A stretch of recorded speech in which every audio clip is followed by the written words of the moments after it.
जय जगन्नाथ सांग मैंने बाहरी पड़े पाखर थी रिलाक्स मार्ट को जी शॉपिंग करने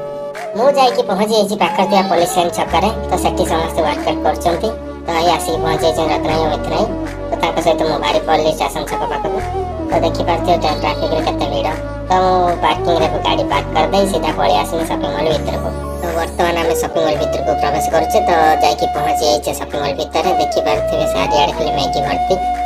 तो ये चाउल थी चाउल भीतर हाथ पूरा मत बहुत भल लगे तो चाउल धरी हाथ में पलि आसनी ऊपर को तो ऊपर से फेस वाश मिल जाए हमको तो फेस वाश नहीं पलि आसिले